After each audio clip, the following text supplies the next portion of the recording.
Students, I am back with the second part of the video of the chapter Reproduction in Flowering Plants, and as I promised, I will be talking about more about the structure of anther and how the pollen grains are being formed. Let's start with it.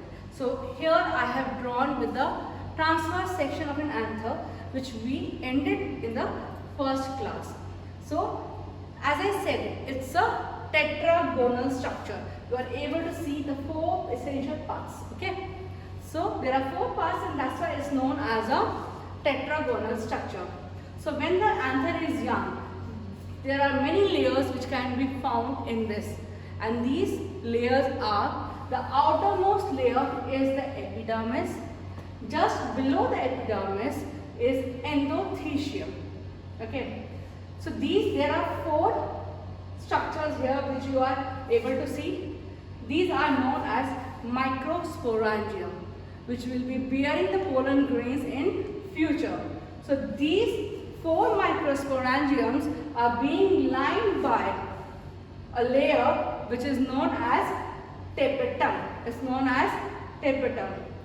So between the tapetum and the endothecium, we will find the middle layers.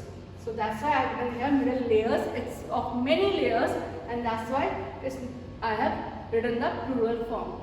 So what are the different parts of the layers of a young anther? The epidermis, the endothecium, the middle layers, the tapetum, and the four structures known as the microsporangium. In the microsporangium, the sporogenous tissue is present.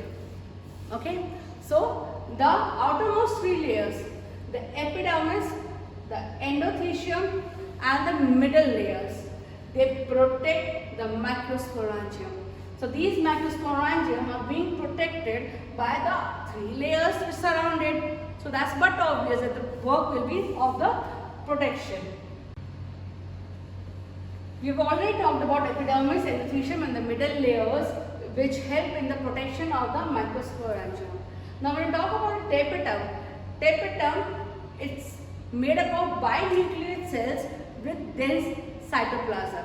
The work of the tapetum is to nourish the developing pollen grains in this microsporangium. So what is the work of the tapetum?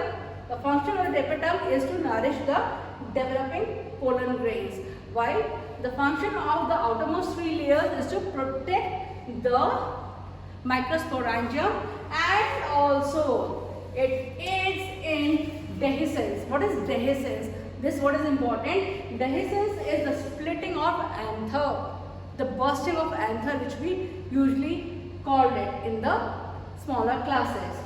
So when the dehiscence takes place, what is being done? There is the release of pollen grains. Okay. So here we have talked that sporogenous tissue is there. This sporogenous tissue will be converted into pollen grains.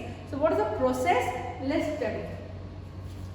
Sporogenous tissue is formed of compactly arranged cells which are diploid in nature. So that's a ploidy level. That means the number of chromosomes are 2n. Okay. So sporogenous tissue is a compactly arranged cells which are diploid in nature.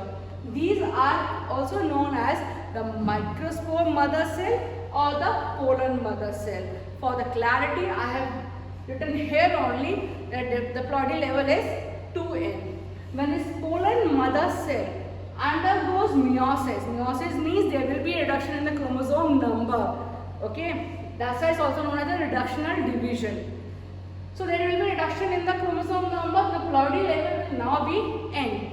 So these pollen mother cells are then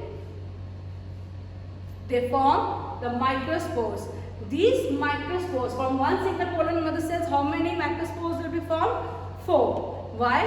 Because it's meiosis.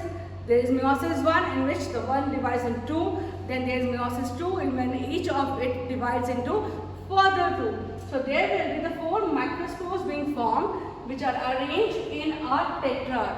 The arrangement is such that they appear to be a tetrad.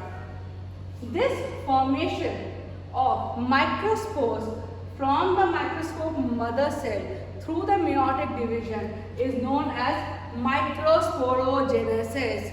So how we can define microsporogenesis?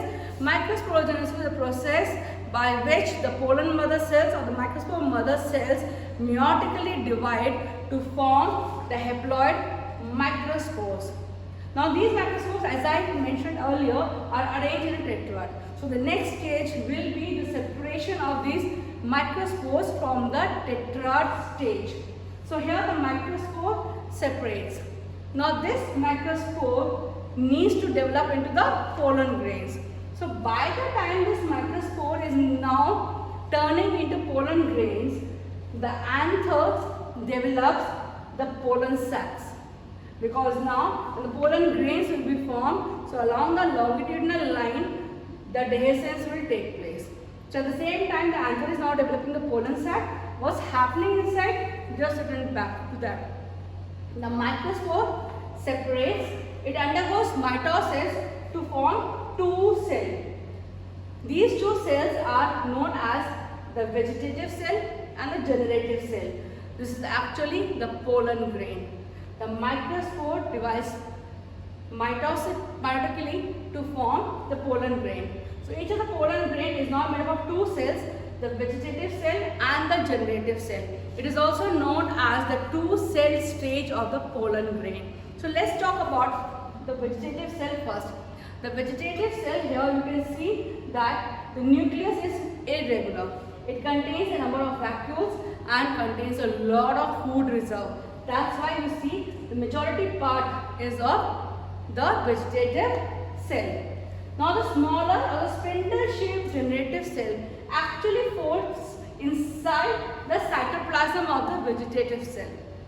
This generative cell is spindle-shaped, as I just told you now, and has a dense cytoplasm. So many a times the pollen grains are released in this two-cell stage. But then it can also happen that this generative cell again undergoes division and forms the two male gametes. So now is a three-cell stage. The vegetative cell is as it is, but the generative cell has divided to form the two male gametes. So if by data if you go, so in two-cell stage, only the 40%, while the pollen grains, since 60% of the angiosperm, the pollen grains are being released in the three-cell stage only.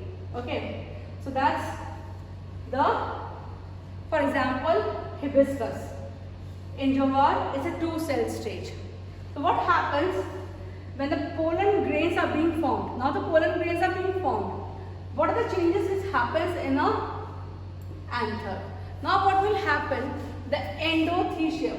The endothecium will lose water. Now the endothecium will start losing water. It will start losing water. So what will happen? Because of the endothecium loss of water, a lot of tension will be produced in the cell wall. So here a lot of tension will be produced. Because of which what will happen? The anther will burst. Now here the anther will burst. By this time, now remember what has already happened. Now the sporogenous tissue has developed the microspores. The microspores have developed the pollen grains. The pollen grains are now ready here to be released. So what by that time this whole thing is going inside the microsporangium. What is happening outside? The endothecium loses water and a lot of tension develops in the cell wall, because of which it bursts and the pollen grains are released. The pollen grains are released. How these pollen grains are released? The pollen grains are released along the line of dehiscence in the pollen sac. Remember, in the anther now the pollen sacs have been developed. So these will be released along the line of the dehiscence. So this is how the bursting of anther takes place and the release of pollen grains occur. I suppose you are able to understand how the pollen grains are being formed. So if you are unable to understand, kindly rewind and see the video, watch it once again, and in the next video we will be talking about the structure of the pollen grain. It's a very important structure. How it's an enigmatic structure, what are the different features of it, how it's able to withstand the harsh conditions, all of these we will be studying about, and we will be starting with the female part also in the next video. Till then, revise the chapter. Thank you.